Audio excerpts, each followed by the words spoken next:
ॐ सौवर्णासन संस्थितां त्रिनयनयुतां पीतांशुकोल्लासिनीं हेमाभाङ्गरुचिं शशाङ्कमुकुटां सच्चम्पकश्रयुगताम् हस्तैर्मुद्गरपाशवज्ररसनः सम्बिभ्रतिं भूषणैः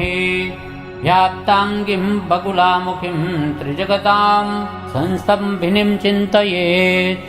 विनियोगः। ओम अस्य श्री बगुलामुखी ब्रह्मास्त्र मंत्र कवचस्य भैरव ऋषिः विराट छन्दः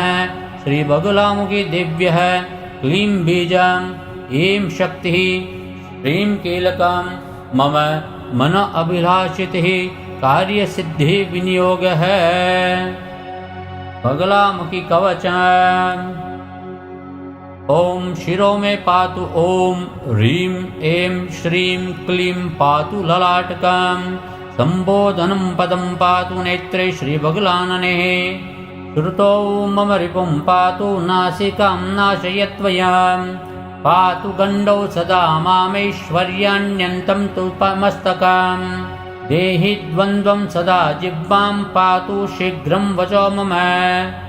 कण्ठदेशं मनः पातु वाञ्छितं बाहुमूलकम् आर्यं साधयद्वन्द्वं तु करो पातु सदा मम मायायुक्ता तथा स्वाहा हृदयं पातु सर्वदा अष्टाधिकं चत्वारिंशदण्डाढ्यां बगुलामुखी रक्षां करोतु सर्वत्र गृहेरण्ये सदा मम ब्रह्मास्त्राख्यो मनुः पातु सर्वाङ्गे सर्वसन्दिशो मन्त्रराज सदा रक्षां करोतु मम सर्वदा। ॐ ह्रीं पातु नाभिदेशं कटी मे बगलावतो मुखीवर्णद्वयं पातु लिङ्गं मे मुष्कयुग्मकं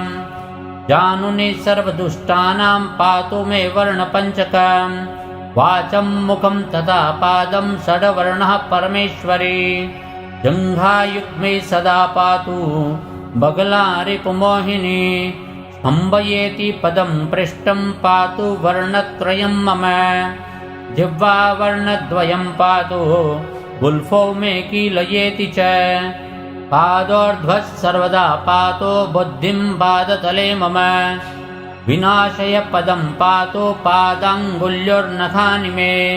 ह्रीं बीजं सर्वदा पातु बुद्धीन्द्रिया वचांसि मे सर्वाङ्गं प्रणवः पातु स्वाहा रोमाणि वेवतो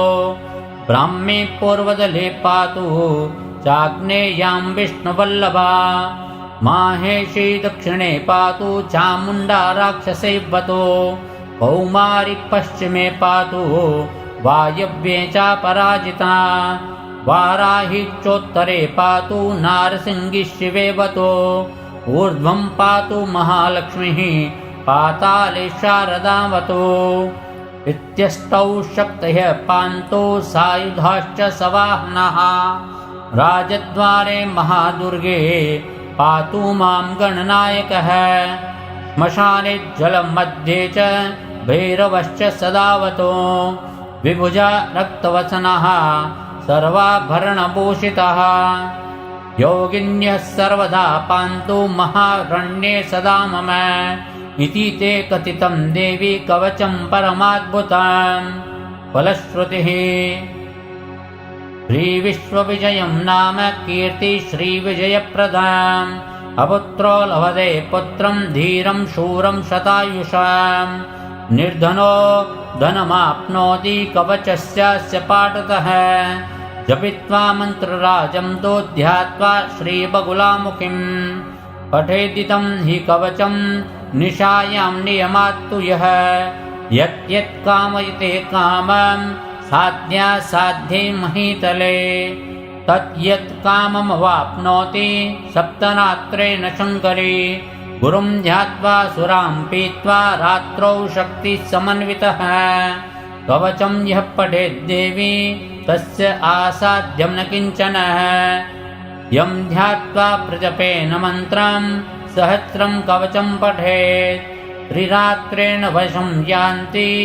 मृत्यो तन्नात्र संशयः लिखित्वा प्रतिमां शत्रुः सतालेन हरिद्रयः लिखित्वा हृदि तन्नाम